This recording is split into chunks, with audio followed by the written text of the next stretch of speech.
عزیزانی گرامی، ستارے توڑ کر رک جاؤں یہ ممکن نہیں مجھ سے، میرے پائے کو بھی آسمان کے پاس جانا ہے۔ ان لوازمات کے بعد اب ہم پروگرام کا دوسرا رخ کرتے ہیں اور خطابت کا انقلابی آغاز کرتے ہیں۔ جس شخصیت کو خطابت کے لیے میں مدعو کر رہا ہوں وہ جن شخصیت کہ جنہوں نے میدان خطابت میں اپنی ایک شناخت بنائی ہے، جو لفظوں کے سیاق و سباق سے کھیلنے کا ہنر جانتا ہے، جن کے کلام میں فصاحت و بلاغت، زبان میں صراحت و روانی، انداز میں زیر و بم، طبیعت میں شرافت و نجابت اور بہت ساری خصوصیات کے حامل ہیں، جو بہترین ادیب بھی ہیں اور عمدہ خطیب بھی، جنہوں نے اپنے نوٹ قلم سے ہم ہزاروں کی شنگار علوم نبوت کو سیراب کیا ہے اور ہم طالبان علوم نبوت کے لیے ماہی بیاب و تقدیر ذمہ رکھتے ہیں اور اپنے علمی بحر ذخائر میں غواص ہو کر بہت سارے علوم المرجان عطا کرتے ہیں۔ میرے رب طول سخن محسن و کرم فرما حضرت مولانا محمد سلیم ابو کلیم اللہ نازو صاحب دامت برکات العالیہ ہے، بڑے ادب و احترام کے ساتھ درخواست گزار ہوں، اے جان وفا جلوہ دکھانے کے لیے آ، اے جان وفا جلوہ دکھانے کے لیے آ، اس کاشائے گلشن کو جگانے کے لیے آ، بے تاب نگاہوں کا بھرم ٹوٹ نہ جائے، اس سوئی امت کو جگانے کے لیے آ۔ حضرت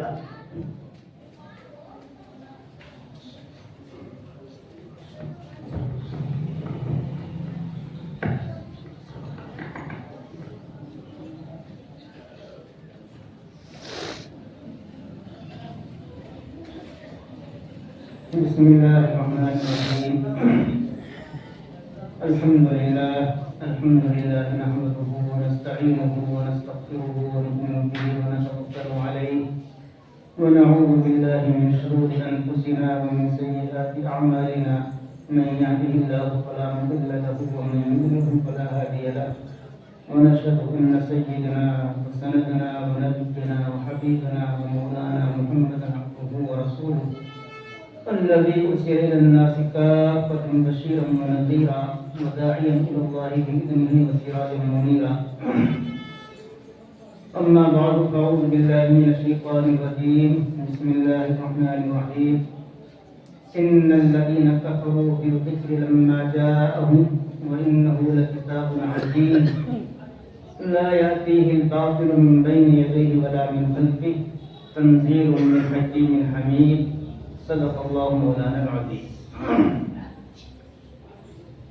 جناب صدر حضرات، اساتذہ کرام، عزیز طلبہ و محترم سامعین،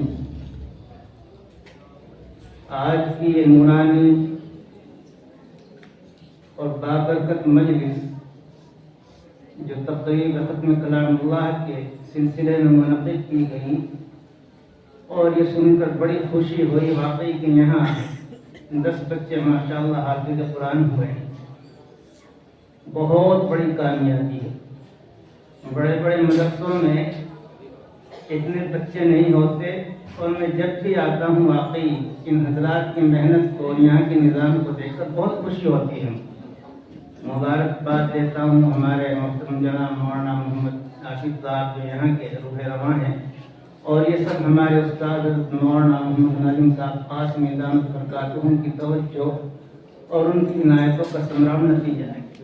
حضرت ویسے بھی ناظم تو ہے ہی، حقیقت میں آپ کا نظم انتظام اور آپ کی سلیقہ شعاری کی مثالیں دی جاتی ہیں، ہم نے حضرت سے بہت کچھ سیکھا ہے۔ تو یہ ایک بہت بڑی عظیم مجلس ہے جو قرآن کریم کی نسبت پر قائم کی گئی۔ آپ حضرات جانتے ہیں کہ نسبت بہت بڑی چیز ہے، قرآن کی نسبت کوئی معمولی چیز ہے۔ نسبت ایسی چیز ہے کہ اس سے وابستہ ہونے کی وجہ سے انسان کا مقام کتنا بڑھ جاتا ہے، کتنا اونچا ہو جاتا ہے۔ ایک آدھ مثال آپ کو دوں، مثال کے طور پر صحابہ کرام رضوان اللہ تعالی علیہم اجمعین، اللہ کے رسول صلی اللہ علیہ وسلم کی ایمان کے ساتھ صحبت کی نسبت انہیں حاصل ہے۔ ایمان کے ساتھ نسبت صحبت نے انہیں کتنا اونچا مقام عطا فرمایا۔ محققین علماء کرام نے لکھا ہے کہ ساری دنیا کے اقطاب، اولیاء، بڑے سے بڑا پارسا متقی، سب سے بڑا ولی کامل، صحابہ کرام کے گرد پاک کو بھی نہیں پہنچ سکتا ہے۔ یہ نسبت صحابیت ہے جو اللہ کے رسول کی صحبت کی نسبت سے ان کو مقام صحابیت عطا ہوا ہے۔ بلکہ شیخ احمد سرہندی فاروقی مجددی رحمۃ اللہ علیہ سے کسی نے پوچھا کہ صحابہ کرام کا کیا مقام ہے عام امت کے مقابلے میں؟